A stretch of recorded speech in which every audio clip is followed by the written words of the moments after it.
गरीबदास जी कहीं सत्संग करने जा रहे थे और वहां एक सहारनपुर का भूमड़ नाम का एक सैनी था, सैनी जाति से एक भूमड़ सैनी नाम का एक भक्त सहारनपुर का कहीं अपनी रिश्तेदारी में गया हुआ था। वहां गरीबदास जी सत्संग कर रहे थे। उस पुण्यात्मा ने सत्संग सुन लिया और गरीबदास जी से उपदेश ले लिया। फिर वो छुड़ानी जाने लग गए जहां गरीबदास जी प्रत्येक पूर्णवासी को सत्संग किया करते थे। अब वो धीरे धीरे इतने प्रभावित हो गए वो भूमड़ जी, भूमड़ भक्त सैनी, के प्रतिदिन न प्रति महीना सहारनपुर से चलकर छुड़ानी आने लग गए। पहले तो धीरे धीरे ज्ञान होता है, फिर इतनी श्रद्धा बन गई कि सहारनपुर से चलकर गांव छुड़ानी जिला झज्जर में वो प्रत्येक महीना आते। पहले ना तो कोई कन्वेंस थी ना कोई रास्ते थे, पैदल आना सहारनपुर से चलकर। सहारनपुर से मेरे ख्याल में झज्जर छुड़ानी गांव 100 किलोमीटर से 150 से 200 किलोमीटर के आसपास है। अब वहां से पैदल चलना, और पहले वर्षा के दिनों में ये जैसे बीच में दरियाएं बहा करती थी, उन पर कोई पुल भी नहीं था, वो आते थे। वो ऐसे पिछले 1 वर्ष से ऐसा उसने प्रक्रिया कर ली। अब गरीबदास जी ने कहा, बेटा ऐसे दुख ना पाया कर, तू 1 आधा महीना छोड़ कर आ जाया कर। नहीं बोला, गुरुजी मेरे पर डटया नहीं जाता, मुझसे रुका नहीं जाता। तो गरीबदास जी बोले, कोई बात ना, ले बेटा तेरी मौज है। अब क्या हुआ कि गरीबदास जी ने भादुआ सुदी दूज को शरीर छोड़ना था। उससे पहले उस भगत से कह दिया, बेटा अब तू यहां मत आना, ये मेरा ऑर्डर है, आज के बाद यहां नहीं आएगा। अब भूमड़ रोने लग गया, भूमड़ भगत रोने लग गया। काफी रोता रहा कि गुरुजी ने भाई बड़ा आदेश दिया, क्या बात है, मेरे से कोई त्रुटि बन गई, कोई गलती होगी मेरे से। परमात्मा गरीबदास जी बोले, बेटा क्यों रो रहा है? कि जी यूँ रो रहा हूँ, मुझ दास से कोई गलती तो नहीं बन गई, आपने यहाँ न आने का, आपके दर्शन ना करने का आदेश दे दिया। परमात्मा ने कहा, गरीबदास जी ने कहा कि दर्शन ना करने का आदेश नहीं दिया मैंने, यहाँ न आने का आदेश दिया है। मैं तेरे पास वहीं आऊँगा बेटा। बालक मैंने शादी कर दी, 4 लड़के थे, 2 लड़की गरीबदास जी के पास संतान थी। लड़कियों ने शादी नहीं करवाई, ब्याह नहीं करवाया था, वो आजीवन ब्रह्मचारी रही थी अपनी भक्ति की। 4 बच्चों का ब्याह कर दिया। अब मैं फ्री हूँ बेटा, वहाँ आऊँगा तेरे पास, और तेरा बाग है बताते हैं वहाँ। अच्छा हाँ जी, आपकी दया है, आपकी कृपा से ही तो सब कुछ हो रहा है। तो भाई उस बाग में मेरी एक झूपड़ी डाल दिए बेटा, मैं भी अपना भजन करूँगा और तेरे को सेवा दर्शन हो जाएंगे। तो बड़ा खुश होया, बड़ा खुश होया और वापस चला गया। अब इंतजार कर रहा है, गुरुजी आए नहीं, गुरुजी आए नहीं। उधर क्या हुआ, गरीबदास जी ने वो शरीर छोड़ दिया भादुआ सुदी दूज को सन 1778 में। तो 6 महीने हो गए। अब भूमड़ वहां रोए रोए जैसे धर्मदास जी रोया करते तरफ में, और इतना बुरा हाल हो गया, हे भगवान क्या हो गया। और उधर से उसका बाग सूख गया, बाग कति सारे में कीड़ा लाग के कति सारा सूख गया। उसने सोची भाई मेरे भगवत जरूर अवश्य गलती बनी है, जब गुरुदेव ने मुझे वहां दर्शन करने की मनाही कर दी, और इधर से यहाँ मेरा बाग सूख गया। अपने आप को कोस रहा है, अपने अवगुणों को ढूंढ रहा है, मैंने कौन सी गलती ऐसी कर दी जो गुरु जी रूस के मेरे थे। तो 6 महीने रोता रहा। बसंत पंचमी के दिन गरीबदास जी भादुआ में शरीर छोड़कर बसंत पंचमी के दिन उसी शरीर में 61 साल की आयु के शरीर में, और वह भूमड़ के घर पर जाकर सच्चाई बोल दी। अब भूमड़ चरणों में पड़कर खूब रोया, है भगवान मन तने सोच ली थी कि मेरे से कोई गलती बन गई, गुरुदेव आप रुष्ट हो गया, पाए कोई ना। गरीबदास जी बोले, भाई कोई बात ना बेटा, थोड़ा सा लेट हो गया, मैंने काम हो गया था। और भाई मेरा जो है ना एक उस बाग में झूपड़ी डाल दे, जो तेरे बाग है ना, यहाँ घर में तो मैं नहीं रह पाऊंगा, वहाँ के एकांत में भगत भजन कराया करूँगा। तो बुमड़ बोला महाराज जी वहाँ तो बाग तो सूख गया।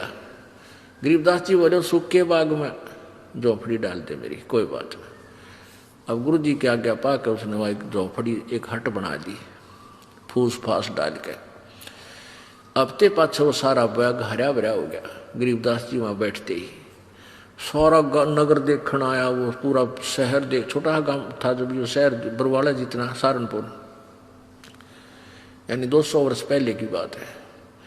तो सारा गांव नगर देखना आया और बहुत से उस चमत्कार से भाई मुमड़ कहे मेरे ये गुरुजी है जिनकी मैं रोज महिमा गाया करता था, ये बड़े सिद्धि युक्त हैं, बड़े पहुंचे हुए महात्मा हैं, और भाई बहुत से मुसलमान और हिंदू गरीबदास जी के शिष्य वहाँ हो गए। अब क्या बात है कि वहां ये दास क्या बताना चाहता था, एक सिद्धि बहु चोले धारे, एक सिद्धि नी तत्व विचार है। वहां एक लाल दास नाम का सिद्ध पुरुष था, उसका भी जहां गरीबदास जी का आश्रम बना हुआ छोटा सा, जहां उन्होंने दोबारा शरीर छोड़ा था, उसके साथ में ही 300-400 फुट की दूरी पर लाल दास जी का बहुत बड़ा मंदिर बना रखा है। वो शिव विष्णु पुजारी था। अब क्या हुआ कि वहां 35 वर्ष तक गरीबदास जी उसी रूप में रहे। हिंदू और मुसलमान दोनों ही गरीबदास जी के शिष्य बने, क्योंकि ये ज्ञान ही एकता उपजाने का है, उनका ऐसा ज्ञान है कबीर जी का। तो वहां शहर सहारनपुर शहर के अंदर एक आश्रम बना हुआ है, बुमड़ का पूरा घर था, वो उसका संतान नहीं थी। परमात्मा ने उसका कल्याण करना था, इसलिए उसको झंझट में फंसाया नहीं, तो उसने सारा ही अपना घर भी आश्रम के रूप में बना दिया था। आज भी वहाँ विद्यमान है। गरीबदास जी की परंपरा का एक आधा कोई भक्त वहाँ रह रहा है, ये दास देख के आया था। तो वहाँ 35 वर्ष की आयु के बाद शरीर छोड़ दिया, तो वहाँ उस बाग के अंदर ही उस शव को अंतिम संस्कार वहाँ दफना रखा है वो शरीर। तो अब क्या हुआ, जब शरीर छोड़ दिया गरीबदास जी ने, यानी शरीर त्याग दिया वहाँ पे, तो वहाँ काफी भक्त शिष्य हो गए थे। तो उन्होंने सोचा भी छुड़ानी वाले जो इनके वंशज हैं, गरीबदास जी के बच्चे हैं, संतान है, उनसे पता करके आओ कि महाराज जी के शरीर को यहाँ लावा या वहीं अंतिम संस्कार कर दे। 2 घोड़ों पर 2 व्यक्ति सहारनपुर से चले, छुड़ानी आए।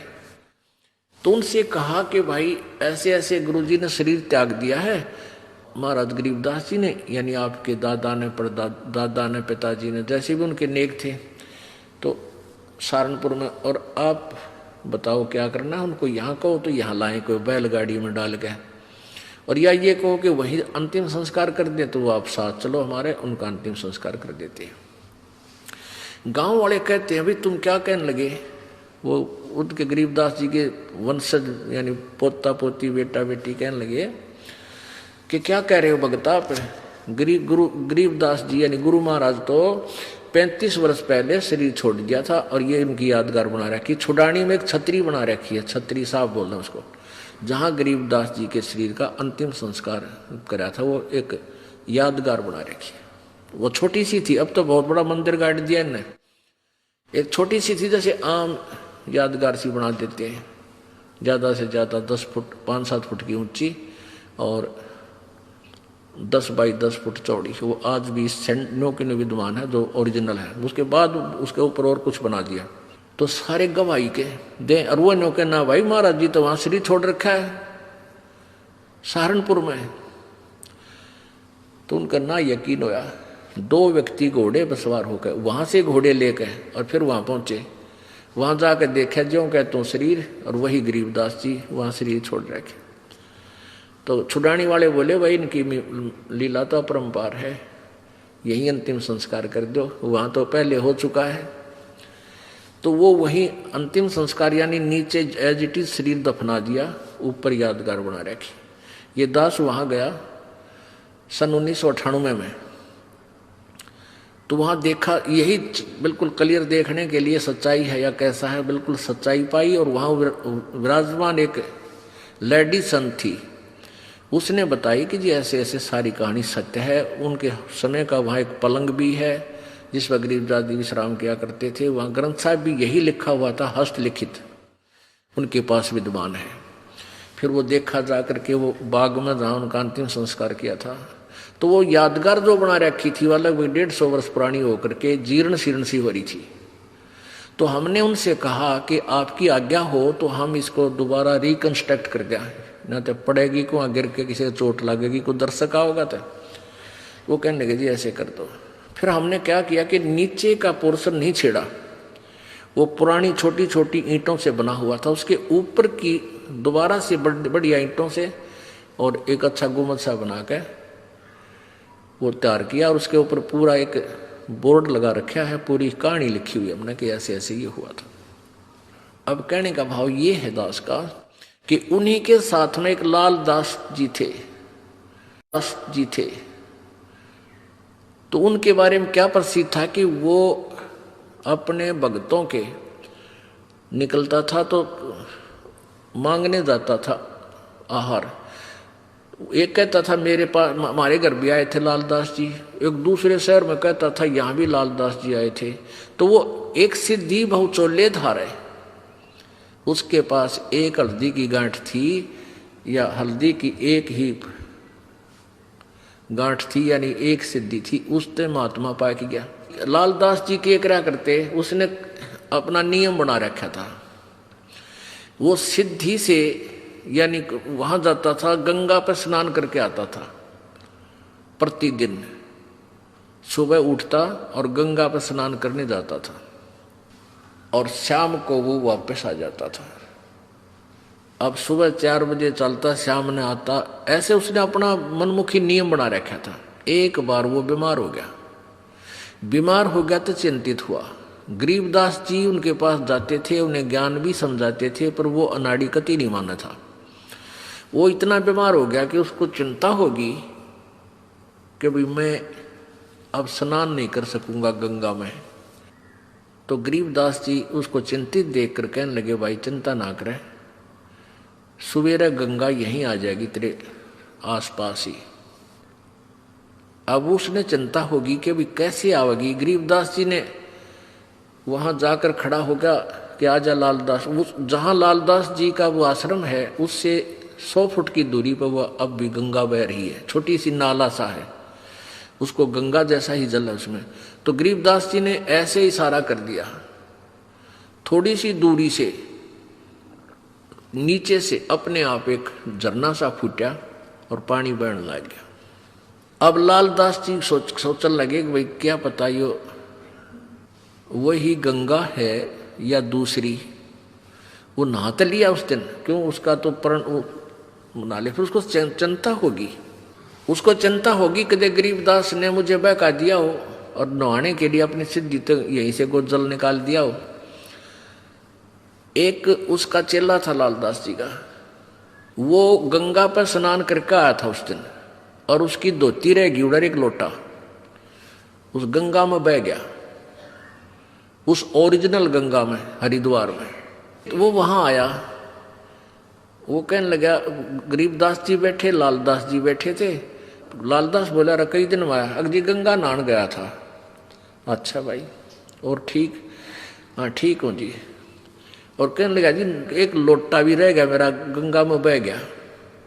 अरे एक धोती बह गई वहीं पर, तेज धारा थी। गरीबदास जी बोले भाई यहाँ तेरी धोती और लोटा इस गंगा में पड़े हैं, यहाँ ये वही गंगा है जो वहां तू नहा का आया है। अब लालदास जी ने सोचा भाई जय इसके धोती लोटा यहाँ पा गए तो सचमुच या वाह गंगा है। दोनों तीनों उठ कर गए, वो धोती लोटा वहीं, वह लोटा धोती और पड़ोस होकर वहीं पड़े, उन पैर साथ में गांठ कर, वैसे कच्चा ही गांठ था। वो लोटा उठाया, उस पर नाम था उस भगत का, नाम खुदवा रखा था उसने। ने बोला महाराज जी तो सचमुच वाह गंगा में तो वहाँ हरिद्वार नहा का था, वहाँ खूब गुम हुए थे, ये पाए यहाँ पर। तब उस लालदास का पेटा भरा, इतना उसकी मृत्यु का निकट आ गया। मालिक की वाणी उसने संभाली कोई ना। तो पुण्यात्माओं, इस तरह हम कहाँ विचलित थे। और संत सब कूप है केते सरिता नीरी, दादू अगम अपारे है ये दरिया सत्य कबीरी। ईश्वरीय शक्ति से युक्त बहुत से संत आपको मिलेंगे। अब जैसे कुछ तो कुआ टाइप समझ लो, कुआ कितना इतना ही काम कर सके, आपके पीने का काम चला दे, पानी का पीने का नथिंग, और फिर इसके उससे ज्यादा नहीं। और एक जरीता नीर, और संत सब कूप हैं केते जरीता नीर, दादू अगम अपार है ये दरिया सत्य कबीर। और दूसरे जरीता नीर, जरीता माने झरने से निकला हुआ छोटा मोटा नाला। और कबीर परमात्मा को दरिया समझो कि दरिया में नदी से कितना इतना पानी परियो, जल प्रयोग करो, चाहे नहर भी निकाल लो और पशु भी नहा धो लो, उसमें सिंचाई भी कर लो, तो भी जल अंत नहीं होता। यानी पूर्ण समर्थ है कबीर जी। और भी संत छोटी मोटी सिद्धियों से ईश्वरीय शक्ति युक्त नजर आते हैं।